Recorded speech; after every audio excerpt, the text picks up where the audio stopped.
দই বেগুন বানানোর জন্য বেগুন, পোস্ত বাটা, কাজু বাদাম বাটা, টক দই, নুন, চিনি, হলুদ, শুকনো লঙ্কা গুঁড়ো, গরম মশলা গুঁড়ো, কাঁচা লঙ্কা, গোটা শুকনো লঙ্কা আর ধনেপাতা লাগবে। আর গোটা জিরে, তেজপাতা, আদা বাটা লাগবে।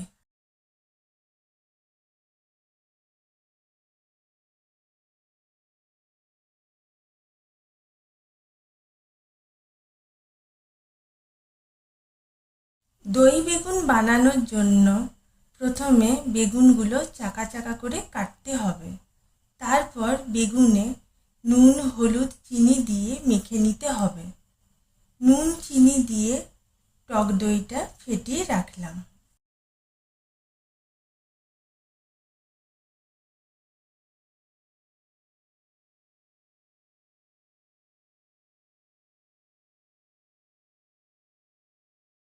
আমার নতুন চ্যানেল কি করি আজে তোমাদের সবাইকে ওয়েলকাম।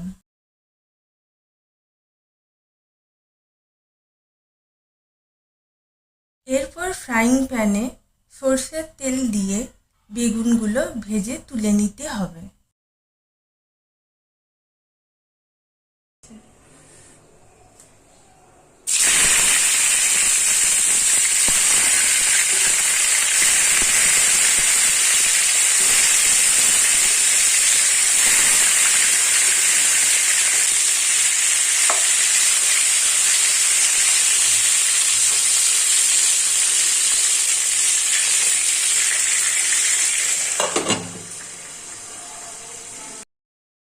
বেগুন ভাজা হয়ে গেলে এবার ফ্রাইং প্যানে আরেকটু সরষের তেল দিয়ে তাতে তেজপাতা, শুকনো লঙ্কা, গোটা জিরে ফোড়ন দিয়ে আদা বাটা দিয়ে আদাটা একটু ভাজা ভাজা হলে তাতে নুন, হলুদ, লঙ্কা গুঁড়ো, সামান্য জল দিয়ে তারপর পোস্ত বাটা, কাজু বাদাম বাটা দিলাম।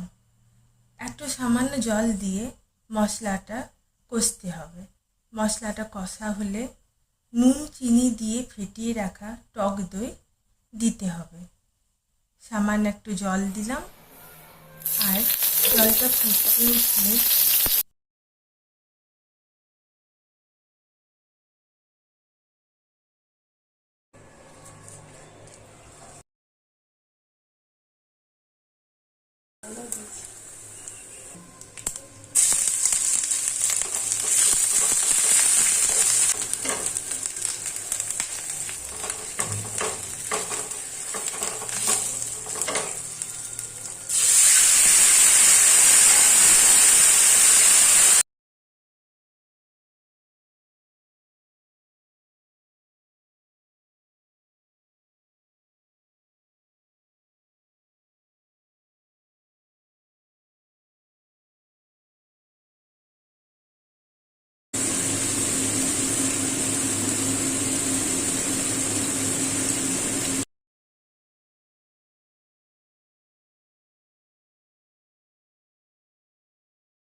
ফুটে উঠলে গ্রেভি রেডি। এরপর সামান্য গ্রেভি একটা থালাতে দিয়ে তার উপর বেগুন ভাজাগুলো দিলাম। বাকি গ্রেভিটা বেগুনগুলোর ওপরে ছড়িয়ে দিলাম। ওপর থেকে সামান্য ধনেপাতা দিয়ে গার্নিশ করলাম। দুর্দান্ত স্বাদের দই বেগুন রেডি। এটা ভাত, পরোটা, লুচি সব কিছুর সাথে খাওয়া যাবে।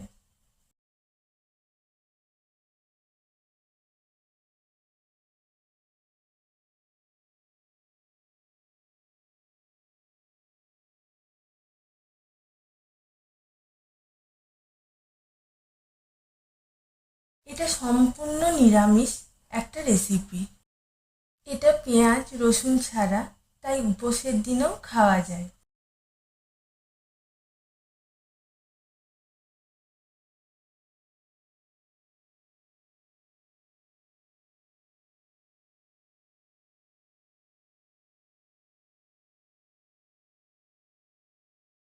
আমার মায়ের এই দই বেগুন রেসিপিটা তোমরা বাড়িতে বানিয়ে জানিও তোমাদের কেমন লাগলো।